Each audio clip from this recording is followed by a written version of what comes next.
নমস্কাৰ, মই মণি আপোনালোক সকলোকে মোৰ পাকঘৰলৈ স্বাগতম জনাইছোঁ। আজি মোৰ ৰেচিপি হৈছে তিল আৰু নৰসিংহৰ সৈতে মাছৰ ৰেচিপি। তাৰ বাবে মই লৈছোঁ ইয়াত 3 চামুচ তিল।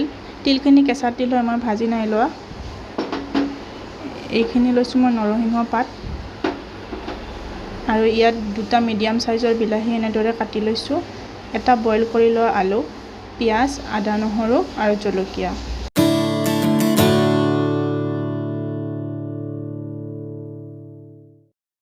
এতিয়া মই এইখিনি পিচি ল'ম।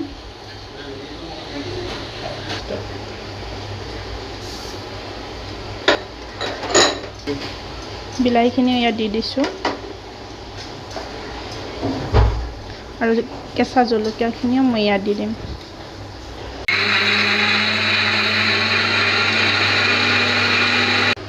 এতিয়া মই সকলোখিনি এনেদৰে ৰেডি কৰি লৈছোঁ। এইখিনি পিছা হৈ গ'ল। আদা নহৰুখিনিও মই এনেদৰে পিচি লৈছোঁ। ইয়াত আছে অকণমান গোটা জিৰা, লং, ইলাইচি আৰু ডালচেনি। মাছখিনিও মই এনেদৰে ফ্ৰাই কৰি লৈছোঁ। এতিয়া মই চব্জিখন বনাম।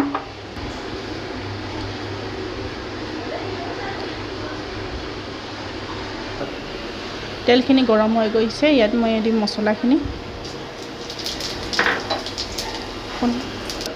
এতিয়া দিছোঁ মই পিঁয়াজ। এতিয়া এইখিনি মই লৰাই ল'ম আৰু অকণমান ভাজি, তাৰপিছত এতিয়া মই আদা নহৰুখিনি দি দিম। আদা নহৰুখিনি দি দিলোঁ। এইখিনি ভালদৰে মিহলালোঁ। এতিয়া মই ইয়াত দি দিছোঁ হালধি গুড়ি, জিৰা গুড়ি, গৰম মছলা। এতিয়া এইখিনি মই ভালদৰে মিহলাই ল'ম। মছলাখিনি ফ্ৰাই হৈ গৈছে। ইয়াত এতিয়া মই দিম এই পিচি লোৱা পেষ্টটো। এইখিনি মই ভালদৰে মিহলাই ল'লোঁ।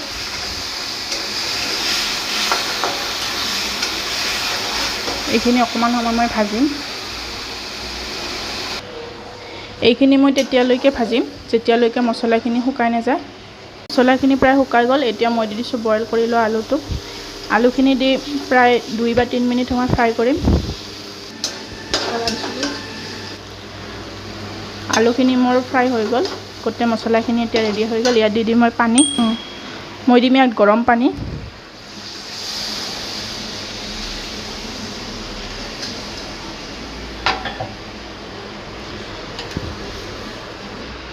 গৰম পানী দিলে সোৱাদটো অকণমান ভাল হয়। এতিয়া ভালদৰে আঞ্জাখিনি উতলিছে। ইয়াত দি দিম মই মাছ।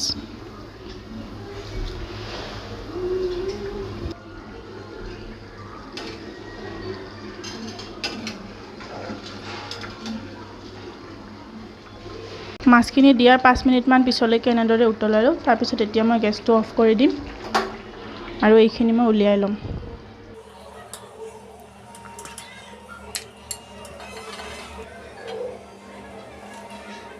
এতিয়া মোৰ ৰেডি হৈ গ'ল তিল, নৰসিংহ আৰু মাছৰ আঞ্জাখন। যদি ভাল পায় আপোনালোকে এনেদৰে বনাই খাব পাৰে। ভিডিঅ'টি চোৱাৰ বাবে আপোনালোক সকলোকে ধন্যবাদ জনাইছোঁ। যদি ভিডিঅ'টি চাই ভাল পালে তেনেহ'লে লাইক, কমেণ্ট আৰু ছাবস্ক্ৰাইব কৰিবলৈ নাপাহৰিব।